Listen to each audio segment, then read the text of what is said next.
Hey there, welcome back to High Infidelity, the best channel for cheating stories. Like and subscribe to channel for more spicy stories. Now, let's get into today's story video. I, 36 male, think my wife of 8 years, 31 female, is having an affair with our couple's therapist, 42 male. For obvious reasons, it should be discarded.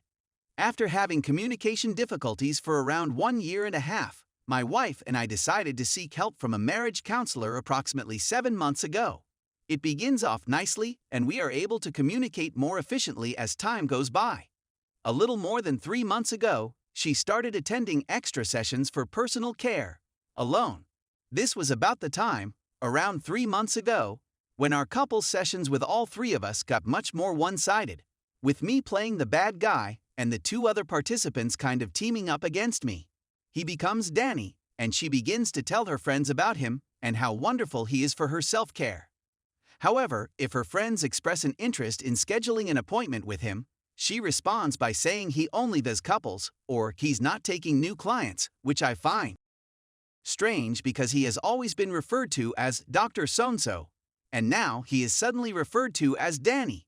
I'm not sure if he's actually refusing to take on any more clients. In the sessions, they started teaming up against me, and that was around the time my wife and I had our final encounter, about 3 months ago. 3 nights ago, my wife informed me that she had an emergency with her sister, and that she wanted me to come see her right away. There have been a few more unusual coincidences that have left me bewildered. Afterwards, she went to the toilet and showered before putting on her perfume and leaving. It was almost 9:30 p.m., and I was beginning to feel a little out of place. I tracked her iPhone down about a half hour later, and the location turned out to be his place of employment. The next day, when she arrived home 3 hours later, I questioned as to the well-being of her sister, to which she responded with the bizarre, "Oh, you know Jenny, drama queen." I think I will put them on the defensive throughout the session on Thursday. Update. I've told my wife that I'll be required to go out of town until Monday as a result of a project I'm working on with a client. I installed 3 cameras in my house, 1 in each room and 1 in the bedroom, to monitor activity. I'll be staying with my brother till the evening of Monday. Despite the fact that I'm something of a roller coaster rider, I decided that this was the greatest approach to possible obtain evidence at this point in time. Story 2. I just got cheated on, and I don't know how to move on with my life. Hello, and welcome to everyone. The subject of this is something that never occurred to me until I started posting on Reddit. A little bit about myself. I'm a 21-year-old lady who will graduate from college in a few months. Despite the fact that I've had a rough life, things have seemed to be getting better in recent months. Their relationship had only just come to an end, and my ex-boyfriend was the catalyst for it. First and foremost, there are a few things you should be aware of about my cheating ex-boyfriend. As a lesbian for the last 2 years, I've identified as such since the only other person I've ever loved was my female best friend, and the mere thought of male reproductive makes my stomach turn. As a result of my past experiences with guys and my father's troubles, I came to believe that I couldn't be in a relationship with a man. That is, until Adam came along. Adam was my very first friend. We first met in September of last year, but it wasn't until October that we really became close friends. Everything, from library study to park trips to swimming, was done as a group effort. He was courteous to me. When we stepped outside and the temperature was below freezing, he offered me his gloves to keep me warm. When I was depressed and couldn't stop weeping, he took me to the park and showed me all of his pondering spots, which I found fascinating. He was a kind person who was always willing to listen. At a time when I was feeling down on myself, my boyfriend sent me a note in which he explained everything about me that was nice. Adam was accompanied by a female friend. He supposedly had a girlfriend whom he apparently loathed, and he was always criticizing her, labeling her as bossy and toxic, according to the allegations. Due to his kindness and want to help, I trusted him completely. He even gave me text messages that contributed to the legitimacy of his deceit. When he confessed his feelings for me, he claimed the next day that he had barred his ex from seeing me, and we started dating a few days later. We went roller on our first day together, and it was really ridiculous.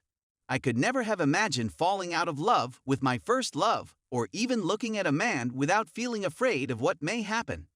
In spite of this, he was kind and made me feel at ease being myself in his company.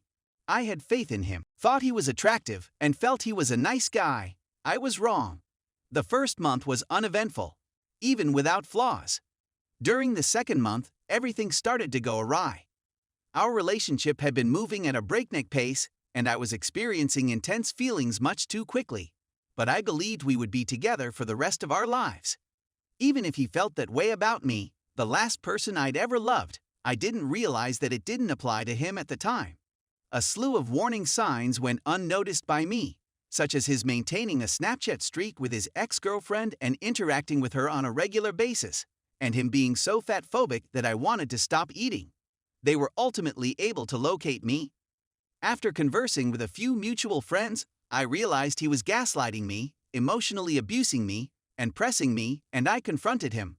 He even stopped us from touching at one point because I was making too many excuses despite the fact that I had never lied about anything related. I intended to end my relationship with him as soon as I learned this, but the day after I made that decision, I found that he had been on a break, if that's what it was, with his ex during the entire time we had been together, and that I had effectively served as his sidekick during that time. He didn't truly care about me, and everything he did for me was a ruse to keep me under his thumb and control. And everything he said was a fabrication, and I'm continually discovering new fabrications from him. We made plans for the future, but they turned out to be complete folly. Edit. Because I didn't offer much background information, I just wanted to list a handful of things he's done in the past. Due to my fear that he would leave me if I didn't engage in physical activity, I eventually gave in on things like head and hand *PS. Second, when I confronted him about his contact with his ex-girlfriend, he called me a liar and claimed that he never mentioned that he had banned her from his Snapchat account, which he had, when he did. In the third instance, I went to a restaurant with a friend, and the other person became upset because I didn't invite him, because he is fatphobic and I didn't want my friend to suffer from his prejudiced sense of humor. And he ended up going there with a mutual friend, and he ended up ignoring me even when I said hello, texting memes to a guy who harassed me, and making incredibly cruel comments about my friend to our mutual friend for the fourth time in his life. He lied about things such as girls not liking him in high school, the cause of his cancer, the reason his father smokes weed. He claimed it was for back pain, but it turns out it is for extreme, borderline abusive anger issues. And his ex being toxic, it turns out she is incredibly sweet, and he was just playing the victim. Because one of our mutual contacts went to high school with him, I was able to discover all of this. I'd appreciate it if you could provide some guidance. Despite the fact that it has only been a week, I am still enraged and angry. Every time I see him, I feel like I want to scream because I'm so heated. What is the best course of action? Update. Thank you. I've been trying to concentrate on the future while yet allowing myself time to grieve our love. It's difficult balancing both, but it's critical that I keep progressing. It simply stinks right now because he's sucking all the good out of me like a parasite, and I keep thinking about how much I want the memory of him erased from my mind. But I should take him as a lesson. Yeah, it stinks that this occurred, but he's not the end of the world or the only person out there for me. I'll have to keep reminding myself of this until I'm certain it's true. Thank you for your time.